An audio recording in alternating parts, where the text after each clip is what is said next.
물과 성령으로 거듭나라는 제목을 가지고 하나님 말씀 함께 나누도록 하겠습니다. 이번 주에 제가 수요일마다 가는 신우의 지체들과 말씀을 나눈 다음에 커피타임을 갖고 있는데, 한 지체가 영화 밀양에 대한 얘기를 꺼냈었습니다. 자기는 이제 밀양이라는 영화를 정말 많이 봤다고 얘기하고, 거기에 던져지는 그 신앙의 딜레마를 여전히 고민한다라는 얘기를 하셨습니다. 여러분, 밀양이라는 영화를 보신 분도 계실 것이고 보지 않은 분이 아마 더 많으실 것 같기도 합니다. 유명한 우리 이제 또 한국에서 배출한 위대한 감독이죠. 이창동 감독이 제작한 영화이기도 하고요. 그 영화의 핵심 주제는 우리 신앙을 세상 사람들이 어떻게 보는가를 굵직한 주제로 참된 구원은 무엇인가라는 불신자 입장에서 아마 던지는 질문인 것 같습니다. 내용은 뭐 이렇지 않습니까? 다 얘기할 필요도 없지요. 전도연으로 나오는 그 전도연 역을 했던 여인과, 그리고 전도연에게 남편이 이제 일찍 교통사고로 죽게 됐고요. 그리고 아들이 하나 있었는데, 그 아들이 전도연이 좀 이제 남편이 죽고 나니까 허세 있는 삶을 삽니다. 밀양으로 들어가서 마치 돈을 좀 많이 가진 사람처럼 얘기하다 보니까 그 아이를 유기하는 일이 생깁니다. 그 이제 전도연 역을 하는 그 여인의 돈을 노리고, 그러면서 이제 유기한 살해 이제 범인이 아이를 죽여버리고, 그리고 이제 그것이 이제 들통나면서 전도연도 고통스럽고 살인마는 이제 감옥으로 잡혀가는 얘기가 그 중심에 기류죠. 그러면서 이제 전도연이 굉장히 고통스러운 삶을 사다가 교회 가면서 신앙이 들어오면서 삶이 달라집니다. 기쁨을 찾기 시작했고 너무너무 좋아하기 시작하죠. 그러면서 이제 예배를 드리고 신앙생활을 하는 가운데 스스로 이렇게 결단이 일어납니다. 내가 나의 아들을 죽인 저 원수를 용서할 수 있을 것이다. 자기 나름대로 확신을 한 거예요. 하나님이 나를 용서해 주셨으니 나도 그 죄인을 용서해 주겠다라고 마음을 품게 됩니다. 그러고 나서 이제 전도연이 용기를 가지고 살인마를 찾아가요. 근데 살인마가 이 전도연을 만나자마자 너무 행복한 표정을 짓고 있는 겁니다. 전도연이 1차적으로 충격을 받는 거죠. 어떻게 저렇게 사람을 죽인 죄인이 저렇게 행복할 수 있을까? 그래서 얘기를 시작하는 거예요. 내가 오늘 찾아온 것은 너를 용서해 주기 위함이다. 그러니까 살인마가 웃으면서 용서하지 않으셔도 괜찮다. 나는 이미 용서받았다. 라고 얘기하는 겁니다. 전도연이 놀란 거예요. 당신은 누가 용서했느냐? 나도 용서하지 않았는데. 딱 이 말을 합니다. 내가 예수를 믿었다. 예수님이 나를 용서해 주셨다. 전도연이 완전히 이성을 잃어버린 겁니다. 아직도 자기는 고통스러운데 어떻게 당신이 용서받았다고 말할 수 있느냐? 그대로 이제 전도연이 신앙의 갈등이 생기고 하나님에 대한 분노와 사람에 대한 분노로 모든 일에서 엉망진창으로 일을 생활하기 시작하는 내용을 굵직한 주제로 다루고 있단 말입니다. 그러면서 이제 이창동 감독이 우리에게 묻는 거죠. 특히 믿음을 가지신 여러분에게 묻는 겁니다. 진짜 예수 믿는 게 뭐냐? 보통 우리가 예수 믿었다는 말로 우리는 죄 용서받았고 이전의 죄와 지금의 죄와 미래의 죄를 다 용서받았다는 것을 알고 있습니다. 그렇다면 그것이 무엇이냐라는 질문을 던지는 거예요. 저는 이 이창동 감독이 진실을 봤다고 생각합니다. 오늘 한국 교회가 이 믿음을 속임으로 가짜로 이해하는 과정 속에 세상이 우리를 그렇게 보고 있다라는 거죠. 그래서 저번 주 저희가 설교를 나누면서 이 예수님께서 복음이 무엇인지를 가르쳐주는 거듭남이라는 단어를 심도 있게 살펴봤습니다. 3절 하나 가지고 설교를 전체로 이끌었습니다. 이해가 안 되신 분도 있을 것이고 또 이해가 되신 분도 있으시던데, 혹 이해가 잘 안 가시면 온라인으로서 꼭 한번 다시 들어보십시오. 정말 중요한 우리 신앙의 기초가 들어있습니다. 핵심은 이겁니다. 신앙은 자기 체면이 아닙니다. 사실 전도연 역을 담당했던 그 여자도 그렇고 감옥에 있는 살인마도 그렇고 자기적 체면에 빠져서 내가 예수를 믿었다는 착각에 빠져있는 그 자기 체면이 마치 모든 일을 다 할 수 있다는 자기 체면의 확장을 불러왔고, 그것이 충돌을 일으키니까 신앙 자체가 무너지게 되었다는 겁니다. 하나님의 구원은 자기 체면이 아니에요. 자기 확신이 아닙니다. 하나님의 구원은 무엇입니까? 불러주심이라고 얘기해드렸습니다. 하늘로부터 주어지는 것이라고 얘기했어요. 그래서 신앙은 알아가면 알아갈수록 불안할 수 있습니다. 내 자신에 대한 신뢰가 떨어질 수도 있어요. 그러나 걱정하지 말라 말씀드렸습니다. 왜? 처음부터 하나님이 우리를 확정하여 불러주셨기 때문에. 그래서 신앙은요, 오히려 내가 확실하게 믿는다라고 말하는 그 순간에 진짜 내가 믿고 있는지에 대한 질문을 다시 해볼 수밖에 없음을 물어본다고 얘기했습니다. 끊임없이 예수의 십자가가 무엇인지를 고민하게 되고 신앙의 주춧돌이 무엇인지를 내 삶 속에서 끊임없이 되얘기며 그렇다 하여 구원이 취소되는 것은 아니지만 내 삶이, 내 은혜가 그리고 내 같은 사람이 어떻게 구원받는지를 주님께 끊임없이 물어보며 내 삶에 대한 죄악을 주께 토설할 수밖에 없는 신앙의 여정. 이래 말하면 참 어려울 것 같아요. 어려울 것 같은데 그런데 이 어려움이 우리 신앙의 기본이고 기초임을 여러분이 좀 아셨으면 좋겠어요.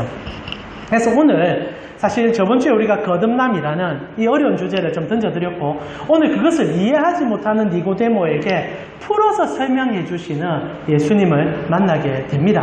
여러분은 이 거듭남을 오늘 다시 한번 해석해 보면서 예수님께서 풀어주신 그 방식 측에서 여러분이 받으신 그 구원을 명확하게 정립하고 예수께 더 가까이 갈 수 있는 시간이 되었으면 좋겠습니다. 우리는 저번주에 니고데모와 예수님의 첫 대화를 살펴보았습니다. 이 니고데모가 여러 가지 사회적 신분과 직위 그리고 자신이 가진 부의 관점에서 세상을 어떻게 변화시키고 사람은 어떻게 구원받을 수 있는지라는 여러 가지 질문으로 예수께 찾아왔을 때 예수님이 던져준 답은 하나였습니다. 그게 거듭남이었죠. 우리가 3절을 가지고 저번 주에 얼마나 심도 있게 살펴보았습니까? 3절에 예수님께서 여러 가지 갈등과 고민에 대한 답으로 하나의 답을 제시합니다. 우리 3절 너무 중요한 구절이니까 다시 한번 읽어보았으면 좋겠습니다. 요한복음 3장 3절입니다. 함께 읽어보겠습니다. 예수께서 대답하여 이르시되 진실로 진실로 내게 이르노니 사람이 거듭나지 아니하면 하나님 나라를 볼 수 없느니라. 예수님께서 우리에게 주신 답은 거듭남이라는 겁니다. 거듭남. 말 자체가 어렵죠. 여러분 거듭남이 뭡니까? 실제로 우리 한글말로 그냥 그대로 번역한다면 사람이 거듭났다, 바뀌었다라는 의미를 내포하고 있습니다. 달라졌다. 그래서 이것을 영어로 번역하면 born again, 새롭게 태어났다라는 의미를 가지고 있다라고 말씀드릴 수 있다라고 얘기했었습니다. 그러나 실제로 이 거듭난다는 거, 우리 한글 번역에는 바뀌었다, 달라졌다라는 표현을 갖고 있지만은 원어적인 의미, 아노덴이란 단어를 살펴본다면 중심적인 핵심 사상이 들어가 있다고 얘기했어요. 하늘로부터 주어지는 것이다. 구원은 나로부터 시작되는 게 아니라 내가 믿는 것이 아니라 내가 노력하는 것이 아니라 하늘로부터 주어지는 새로운 변화, 새로 태어남, 그것이 구원이라는 것입니다. 이것이 인생의 답이라는 거죠. 자, 여기서 우리는 저번주 설명했지만은 다시 한번 여러분 스스로에게 물어보십시오. 하늘로 주어지는 구원을 그리고 하늘로부터 주어지는 새롭게 태어남을 여러분은 이해할 수 있다 생각하십니까? 이거 이해가 가능한 말인 것 같습니까? 저는 불가능하다라고 생각합니다. 땅의 사람은 하늘의 것을 볼 수가 없습니다. 이건 우리가 다음 주에 다다음 주에 핵심적으로 다루겠지만은 땅에 속한 사람은 하늘이라고 표현되어 있는 하나님의 나라의 가치를 눈뜨고도 볼 수 없는 거예요. 이거는 우리로서 불가능하다는 얘기를 예수님께서 하는 것과 같습니다. 위로부터 주어지는 은혜를 우리가 어떻게 이해할 수 있습니까? 이거 사실상 불가능한 단어예요. 비단 우리만 불가능하다는 얘기가 아니라 이 얘기와 대화를 나누고 있는 니고데모도 불가능함을 이해하게 됩니다. 이거 불가능하다는 거예요. 어떻게 알아듣습니까? 그래서 예수님께서 어찌 보면 우리 신앙의 가장 기본적이고 전부인 답인 거듭남을 얘기하지만 인류 전체가 이해할 수 없는 답인 것을 예수도 알고 있었다는 거예요. 그래서 니고데모가 거듭남이라는 단어를 들을 때 물론 단어 자체가 왜 이해를 못하겠습니까? 그러나 그 뜻을 이해할 수 없어서 다시 한번 예수께 되묻게 됩니다. 그게 4절이에요. 우리 4절 이렇게 되어 있지 않습니까? 니고데모가 이르되 사람이 늙으면 어떻게 날 수 있습니까? 두 번째 모태에 들어갔다가 날 수 있는 겁니까? 다시 되묻는 거예요. 유일한 답은 여러분 신앙의 핵심을 지금 얘기하는 겁니다. 여러분 기독교의 핵심은 거듭남이다. 아노덴이다. 본어게인이다. 얘기하니까 니고데모가 뻥쳐버린 거예요. 평생을 신앙 안에서 살았고 세상 속에서 말씀을 가르치는 랍비로 살았는데 예수의 답이 이해가 안 가는 겁니다. 아노덴이 답이라고? 거듭남이 답이라고? 본어게인이 답이라고? 단어 자체는 이해가 됐어요. 그래서 니고데모가 이렇게 얘기합니다. 무슨 말입니까? 그럼 그 단어 그대로 사람이 다시 태어난다는 말입니까? 그러면 엄마 뱃속에 들어가야 된다는 얘기를 가르쳐주고 싶은 겁니까? 말 자체가 불가능한 얘기를 하는 거죠. 여러분, 니고데모가 지금 무식해서 이런 말 하는 게 아닙니다. 예수님께서 아노덴, 거듭나야 된다라고 얘기하니까 단어 자체는 이해가 된 거예요. 다시 태어나야 된다고? 그럼 어떻게 태어나? 사람 한 번 태어나면 인생이 끝인데? 근데 예수님 당신 말대로 하면 엄마 뱃속에 우리가 다시 들어가서 다시 태어난다는 그 말이 될 것인데 그게 말이 됩니까? 라고 되묻는 게 4절이라는 거죠.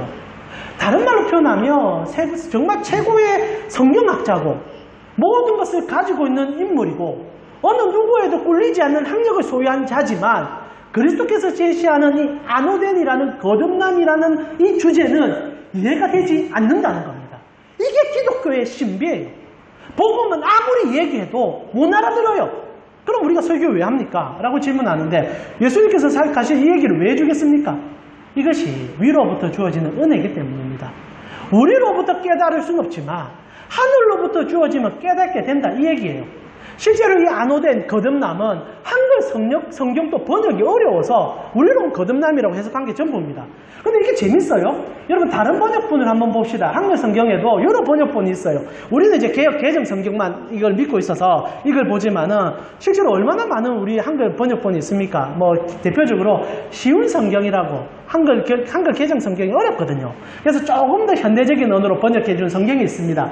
쉬운 성경에는 이 아노덴이란 말을 어떻게 번역했느냐 한번 볼까요? 3정 3정을 쉬운 성경 이렇게 번역합니다. 예수께서 대답하셨습니다. 내가 너에게 진리를 말한다. 아멘 아멘 레고소이. 이제 우리로 표현하면 가라사대라고 표현해도 될 것 같아요. 내가 너에게 진리를 말한다. 누구든지 다시 태어나지 않으면 하나님 나라를 볼 수 없다라고 해석합니다. 자, 우리는 아노덴을 거듭남이라고 해석했는데 쉬운 성경은 다시 태어나지 않음이라고 해석한 거예요. 자, 아노덴이라는 단어 안에 다시 태어난다는 의미가 들어있기 때문에 그것을 그대로 번역해 준 겁니다. 이렇게 번역하면 니고데모의 질문은 문제가 없어요. 말을 정확히 알아들은 거예요. 다시 태어나면 엄마 뱃속에 들어가는 게 맞지 않습니까? 그러나 이 문제점이 뭐냐? 이 아노덴이라는 단어는 한국말로 번역이 불가능합니다. 이거는 너무 종교 시대에 종교적인 이상을 가진 사람들만 이해할 수 있는 단어였기 때문에 오늘날 물질 문명이 지배하는 이 시대에는 이 단어 자체가 해석이 불가능해요. 그래서 바른 성경이라고 부르는 원어에 조금 더 가깝게 번역한 성경이 있습니다. 거기서는 이렇게 성경을 번역해놔요. 3장 3절 바른 성경이 이렇게 번역합니다. 한번 보세요. 예수께서 그에게 대답하여 말씀하셨다. 내가 진정으로 내게 말하는데 누구든지 위로부터 나지 않으면 하나님 나라 볼 수 없다. 말이 너무 다르잖아요. 쉬운 성경은 다시 태어나면 네가 안다. 자, 바른 성경은 위로부터 주어지면 네가 안다. 자, 사실 합치면 됩니다. 위로부터 주어져 새롭게 태어나면 된다. 이해가 됩니까? 단어는 이해가 되죠. 위로 오고 다시 태어나면 되는 게 왜 단어 해석은 안 됩니까? 그러나 현실 세계에 적용이 안 되죠. 위로부터 다시 주어져서 사람이 born again 한단 말입니다. 재출생을 한다는 말이에요. 이거 윤회도 아니고 뭐 어떻게 다시 태어나는 과정이 생략되어 있고 그냥 위로부터 뭔가 주어져서 사람이 새로운 출생을 한다는 말인데 이거 해석 자체가 불가능합니다. 그게 니고데모 갈등하는 거죠. 오늘날 우리도 갈등합니다. 저는 기독교가 쉬운 종교라고 생각하지 않습니다. 여러분 기독교는 굉장히 애매하고 어려운 종교입니다. 여러분 만약 우리 기독교가 명확하게 무언가를 답을 제시해주면 저 속이 편하고 설교하기도 쉬울 것 같아요. 여러분 설교 들으러 오셨을 때 제가 만약에 구원의 길에 대해서 이렇게 제시한다 생각해 보십시오. 여러분 오늘부터 1000번제를 드립시다. 그럼 하나님의 믿음이 여러분 속에 임하게 될 것입니다 라고 얘기한다면 여러분 너무너무 쉬워지기 시작할 겁니다. 1000번제만 드리면 돼요. 근데 이게 너무 쉽다. 그럼 이렇게 얘기합시다. 여러분 평생에 60억이라는 돈을 헌금하며 하나님의 구원이 임할 것입니다 라고 제가 얘기한다 생각해 봅시다. 불가능해 보이지만 구원의 가능성이 보이고 최선을 다할지도 모르겠습니다.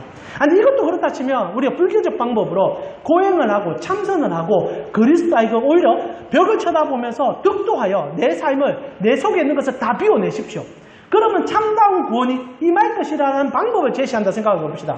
그러면 뭔지는 모르겠지만 여러분이 하려고는 할 겁니다. 면벽하면 되고 고행하면 되고 급식하면 되기 때문에 방법이 제시되며 구원을 이루는 길이라 찾아갈 수 있다 이 말입니다. 그러나 우리 기독교는 안우된이 전부예요. 정답은 안우된밖에 없습니다. 위로 주어져서 거듭난다라고 얘기하는 게 답인 거예요. 이해가 안 됩니다. 이해가 되면 더 이상한 거예요. 그러니까 기독교는 양극단을 언제나 달려갑니다. 어떤 극단입니까? 자기 체면에 빠지는 거예요. 이해가 안 되니까. 왜냐하면 이해가 안 되면 믿음이 확정이 안 되거든요. 그러니까 어떻게 합니까? 목사도 그렇고 성도도 그렇고 믿어졌다라고 믿게 만드는 겁니다. 여러분은 입으로 고백했기 때문에 무조건 믿은 것입니다. 아멘 하십시오. 아멘 합니다. 이렇게 믿어보십시오. 믿습니다. 그러면 여러분 다 구원받은 겁니다. 그 뒤로 끊임없이 자기 체면을 하는 거예요. 나는 믿었다. 나는 믿었다. 나는 구원받았다. 누가 물어봅니다. 당신 정말 오늘 밤에 죽어도 천국 갈 수 있습니까? 아멘 아멘. 막 그래 말하면 죽으면 못 갈 것 같거든요. 그렇게 가르쳤으니까. 자기 체면 얘기하는 거예요. 나는 오늘 죽어도 천국 갑니다. 사실 몰라요. 그거 어떻게 합니까? 이래 말하면 저는 사건같이 보일 수 있습니다. 양극단이 있는 거예요. 사실상 체면을 걸어줍니다. 이렇게 말 못하면 구원받은 게 아니다라고 얘기하는 거예요. 그러나 또한 한쪽 극단으로 갈려갈 수가 있습니다. 안우된이 뭐냐? 하늘로부터 주어지는 게 뭐냐? 이해가 안 간다. 분석하고 이해해서 그냥 예수라는 실존적 인물을 따라가 보자. 그래서 어느 신앙은요, 그냥 예수가 사는 삶을 쫓아가 살아가는 겁니다. 구제하고 나름대로 방법을 제시하고 그 방법 속에 구원이 있다라고 말하는 거예요. 양극단을 언제나 달려가면서 예수께서 말씀하시는 안우된이 우리 속에 이해가 되지 않았다라는 겁니다. 복음은 그런 게 아니에요. 자기 체면도 아니요. 성실하고 노력해서 구원받는 것도 아니다라는 겁니다. 오직 한 가지, 하나님으로부터 주어져서 그냥 우리가 변화되는 그 과정이 주께로부터 시작돼요. 주님으로 완성되는 그 은혜가 주어진 자들, 그게 구원이에요. 그래서 어렵습니다. 이해를 시켜줄 수가 없고 이해가 안 됩니다. 니고데모가 오히려 정상적인 사람이에요. 문제는 여러분이 더 이상한 비정상입니다. 믿는다고 하는 거 아니에요. 믿어진다고 지금 얘기하는 거 아닙니까? 근데 예수님께서 이걸 모르셨을까라고 질문하면 저는 아니라고 생각해요. 지금 니고데모와 이 얘기는 굉장히 진도를 거듭해가면서 심도가 높아집니다. 근데 예수님께서 니고데모가 지금 알아들을 거라고 생각했냐면 아니에요. 니고데모는 모른다는 것을 압니다. 그런데도 예수님은 계속 설명을 해낸단 말입니다. 이게 우리 신앙의 복이에요. 여러분 알아들으라고 하는 얘기가 아니다라는 겁니다.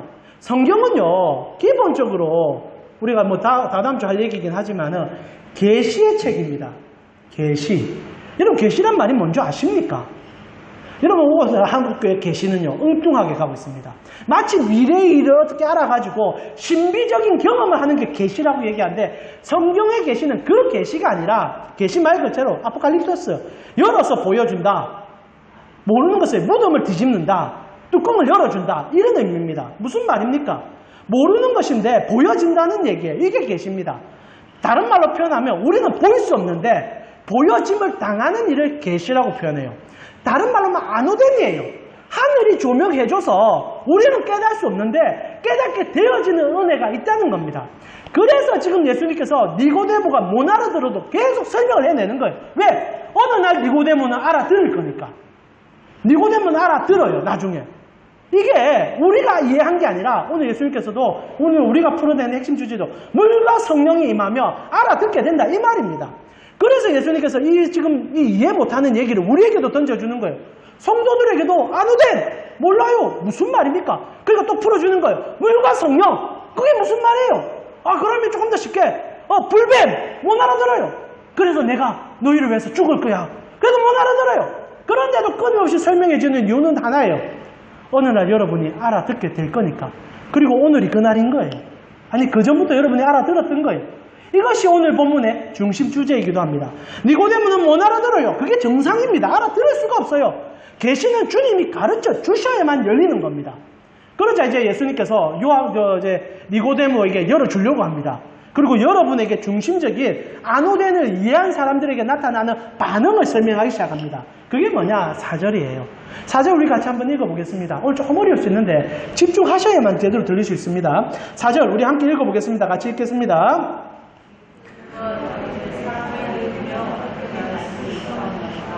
두 번째 모태에 드러났다가 날 수 있습니까? 이제 니고데모 얘기고요. 그리고 예수님께서 5절에 이렇게 답을 하십니다. 5절 같이 한번 읽어보겠습니다. 예수께서 대답하여 대대 진실로 진실로 내게 이르노니 사람이 물과 성령으로 나지 아니하면 하나님 나라에 들어갈 수 없다라고 얘기합니다. 자, 아노덴이라는 간단한 한 단어에 구원의 핵심이 다 들어있습니다. 위로부터 주어져 우리 인생 자체가 새롭게 태어나는 완전 새 사람 되는 은혜가 그 구원이다라고 얘기합니다. 그러나 사람은 이해할 수 없는 단어라고 말씀드렸습니다. 그러자 예수님께서 설명을 시작합니다.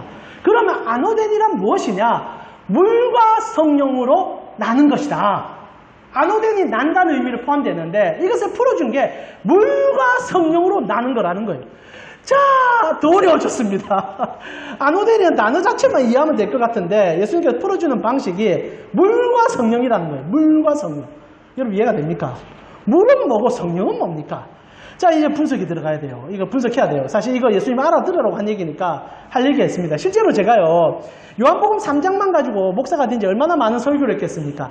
여러분, 요한복음 3장 전체에 특히 니고데모에 대하는 구원의 정수를 다 담고 있을 뿐 아니라 신학적으로 굉장히 중요한 가치를 담고 있기 때문에 저도 여러 번 손을 댔습니다. 처음에 제가 예수 믿고 나서 요한복음 3장 설교할 때는 정말 쉽게 설교했고요. 그냥 문장 전체를 가지고 그냥 편안하게 예수 믿으면 된다 얘기했는데 알아가면 알아갈수록 이게 너무 힘들었어요. 실제로 여러분과 제가 개척하기 전에 저의 마지막 결론은 이 물과 성령은 이해할 수 없는 거다라고 결론을 내린 적이 있었고 그렇게 설교한 적이 있습니다. 실제로 제가요 이 요한복음 3장의 물과 성령을 이해하려고 여러 신학 도서들도 찾아보고 여러 설교를 들어봤습니다. 핵심이 뭔지 압니까? 답이 다 달라요. 진짜 하는 말이 다 다릅니다. 고대 신학부터 현대 신학까지 주제가 다 달라요.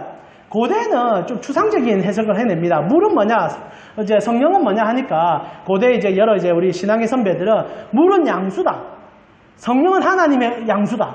그래서 인간의 양수와 하나님의 양수가 만난 것이다. 말이 이해가 됩니까? 근데 그 시대의 중세적 사고인 거예요. 거기다 조금 더 들어가면 물은 남성의 정자다.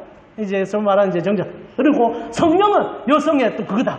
그래서 사람이 이렇게 이상한 해석도 합니다. 이런 말도 안 되는 해석부터 시작하여 현대신학까지 넘어오게 되면은 물은 이제 물 세례다. 이제 성령은 성령 세례다. 여기까지 우리가 해석을 하게 됩니다.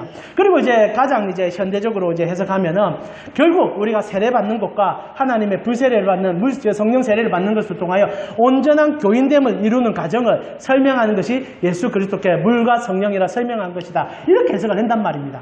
사실 이거 외에도 정말 우리가 생각하면 말도 안 되는 것부터 어느 정도 이해가 되는 해석까지 다양한 해석을 신학자들이 던졌다는 겁니다. 그리고 나서 저 안의 해석이 무엇이었느냐? 모르는 거구나. 이거 아무도 모르는 거구나. 그래서 저도 모른다라고 얘기했고요. 알 수 없는 것이다라고 했었습니다. 근데 이번에 제가 설교하면서 사실 목에 담이 생겨져도 고민한 것은 진짜 예수님께서 그러면 모르는 것을 얘기한 거냐? 이런 허황된 얘기를 해주려고 한 거냐? 그건 아닌 것 같단 말이에요. 실제로 예수님께서 물과 성령을 얘기할 때는 지금은 못 알아들어도 예수 믿어지면 하나님이 아노덴 해주면 알아들을 수 있기 때문에 해준 얘기라는 겁니다. 그럼 이 얘기는 정말 기독교의 정수가 들어가 있을 것인데 그냥 여러 해석이 있다 하여 모른다 하여 퉁쳐서 넘어가기에는 문제가 있다는 생각을 했었어요. 그래서 계속 본문을 가지고 제가 이번 주에 고민을 좀 많이 했습니다. 실제로 오늘 여러분과 나눌 본문이 8절까지였는데 3절을 제가 떼어내버렸어요. 그건 다 다음 주에 하려고. 실제로 이 물과 성령이 우리 신앙의 가장 증거이기 때문에 그것을 말해야만 한다는 생각이 들었기 때문입니다. 자, 그러면 물과 성령이 뭡니까? 제가 생각을 좀 바꿔보았습니다. 여러분 따라와 보십시오. 여러분 지금 사도 요한이 구원에 대해서 설명을 해내고 있습니다. 니고데모라는 사람과의 예수님의 대화를 기억을 다 하나하나 해내면서 적어주고 있는 거예요. 그러면 이 대화 속에는 핵심이 분명히, 주제가 분명히 알려질 수 있다는 얘기를 해주고 싶었다는 겁니다. 물론 우리가 알아듣긴 쉽지 않을 것이지만. 그래서 제가 요한의 생각으로 쫓아가 봤어요. 이 니고데모와 그리고 예수님의 대화의 전체 주제가 뭔가? 하나씩 떼어놓으면 이해가 안 됩니다. 아노덴 떼어내면 이해가 안 가고요. 물과 성령 떼어놓으면 이해가 안 가고 노뱀 떼어놓으면 이해가 안 가고 요한복음 3장 16절 떼어놓으면 이해가 안 갑니다. 그러나 요한복음에서 니고데모와 예수님의 대화의 전체를 보게 되면 하나의 주제에 돌입해요. 딱 주제는 하나밖에 없습니다. 아니, 하나의 현상을 보여주고 싶어하는 열망에서 대화가 진행됐다는 게 보입니다. 자, 처음으로 던진 말은 이거였어요. 자, 구원이 뭐냐라고 얘기할 때 아노덴이다라고 얘기합니다. 하늘로부터 온 것이고 사람이 새롭게 태어나는 이다라고 얘기합니다. 사람은 이해할 수 없는 단어를 던진 거예요. 그러자 예수님께서 풀어줍니다. 그거 이해가 잘 안 가지? 그럼 뭐 물과 성령으로 나는 것이라고 말해줄 수 있거야. 이때도 이해는 안 되는 겁니다. 물과 성령이 뭔가? 이것을 사실 요한이 여기서부터 요한복음 처음부터 끝나는 그기까지 끌고 가는 핵심 주제예요. 물과 성령은 요한이 말하고 싶은 너무나 중요한 하나의 현상입니다. 왜 말을 해주는 거예요? 못 알아들어요. 그저 예수님께서 아멘 아멘 레고소이 또 말하면서 정확하게 구약을 들어서 해석을 시작합니다. 이해 안 되지? 그러면 내가 너가 아는 구약 성경을 갖고 설명해 줄게. 물과 성령이 뭐냐면 모세가 민수기에 이스라엘 백성들이 문제가 생겼을 때 그들에게 노뱀을 한번 들었어. 물뱀에게 물려서 사망의 선고가 내렸을 때 노뱀을 들었는데 그 뱀 쳐다보는 것과 똑같은 거야 라고 얘기합니다. 그러니까 아노덴이 노뱀과 같고 물과 성령이 노뱀과 같다라는 거예요. 그러고 나서 예수님께서 노뱀이 뭔지를 스스로 해석해 줍니다. 이와 같이 인자도 들려야 하리니 이것이 너희에게 구원이 되리라. 그리고 요한복음 3장 16절에 하나님이 세상을 이처럼 사랑하사 독생자를 주셨으니 아노된 하늘에서 우리에게 보냈으니 그를 믿는 자는 영생을 누리게 될 것이야. 그리고 나서 빛과 어둠에 대한 얘기를 나누시고 결론을 마무리 짓는단 말입니다. 아노데, 물과 성령, 노뱀 사건, 그리고 들려야 된다. 그리고 구원의 방주가 당신이 우리 가운데 오셨다. 그리고 나서 빛과 어둠이 나누어진다. 무슨 사건입니까? 십자가예요, 십자가. 십자가예요. 그냥 딱 십자가예요.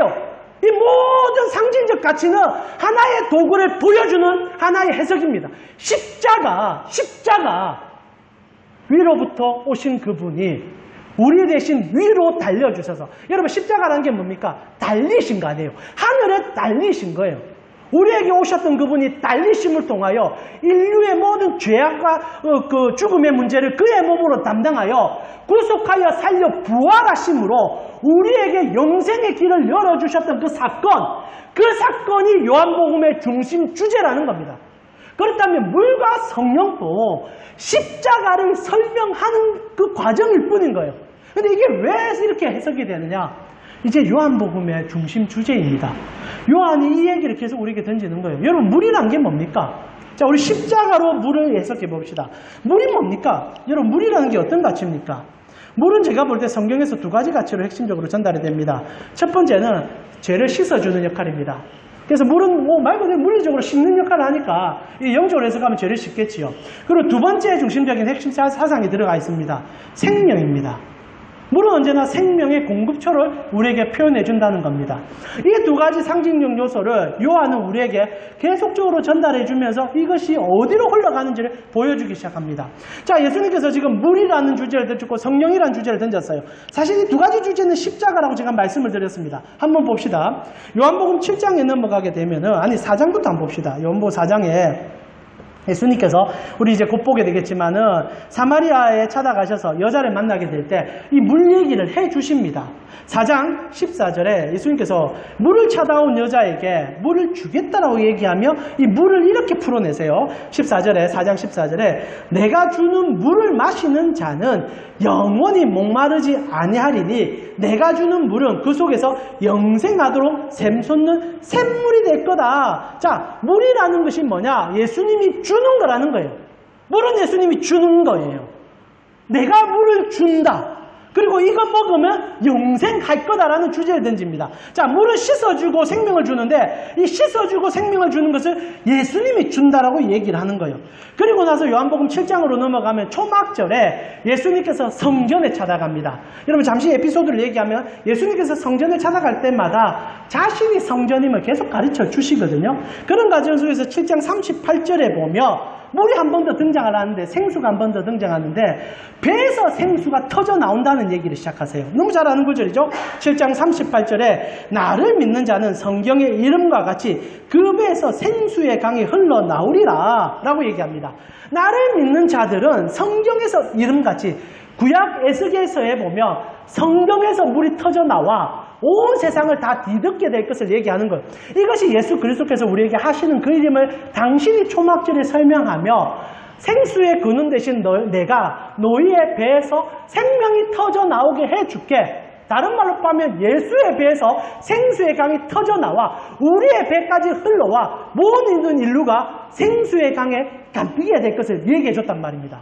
그리고 나서 재밌는 게 뭐냐? 예수님께서 진짜 배에서 물이 터져 나온다는 게 문제가 되는 거죠. 요한복음은 예수님의 배에서 물이 터져 나왔다라고 얘기를 합니다. 그게 이제 요한복음 19장 34절 아닙니까? 요한이요, 정말 친밀한 사람입니다. 이때 니고데모와 했던 얘기를 19장 십자가 사건에서 풀어서 우리에게 설명을 해내요. 자, 요한복음 19장 34절 우리 같이 마지막으로 한번 읽어볼까요? 같이 읽겠습니다. 19장 34절입니다. 그중 한 군인이 창으로 옆구리를 찌르니 곧 피와 물이 나오더라. 자, 피만 나오면 되는데 왜 물이라고 표현했을까요? 이건 요한복음 첫 표적과 지금 마지막 십자가를 연결시킵니다. 여러분, 예수님께서 첫 표적을 뭘로 보여줬습니까? 가나 혼인잔치에서 물을 포도주로 만드셨잖아요. 물을 포도주로 만드셨습니다. 물이 곧 포도주라는 거예요. 그리고 동일하게 십자가에 달리셨을 때, 창의배에 질렸을 때, 물론 물리적으로 복수라고 얘기해도 괜찮을 겁니다만은 요한복음은 영적인 의미를 담고 있는 거죠. 물이란 주제를 가지고 피와 물이 함께 나오더라. 곧 피라는 것은 물의 상징성을 띠고 있고 우리를 씻어주며 죄를 용서하는 그 가치를 담고 있더라. 자, 니고데모에게 예수님께서 설명합니다. 물과 성령이 너를 다시 나게 할 것이다. 예수의 흘린 피를 얘기하는 거죠. 예수의 피가, 십자가에 내가 죽어서 흘린 피가 너를 다시 태어나게 만드는 거야. 니고데모 못 알아들어요. 그러나 예수는 그 일을 하시는 겁니다. 알아들어도 몰라도 상관없는 거예요. 왜? 우리의 인류의 구원을 위하여 그분은 그 일을 위해서 오신 것이니까. 그리고 우리에게 선물로 던지는 거예요. 내 피로 너희를 씻어줄게. 그리고 성령은 뭡니까? 그럼 성령은 뭡니까? 동일한 가치예요. 초막절 7장에 이 물을 설명하신 예수님께서는 그 물이 성령이라 설명합니다. 7장 37절에서 똑같은 구절 제가 그 풀센텐스로 한번 읽어드릴게요. 7장 37절에서 38절을 보니까 이렇게 되어 있습니다.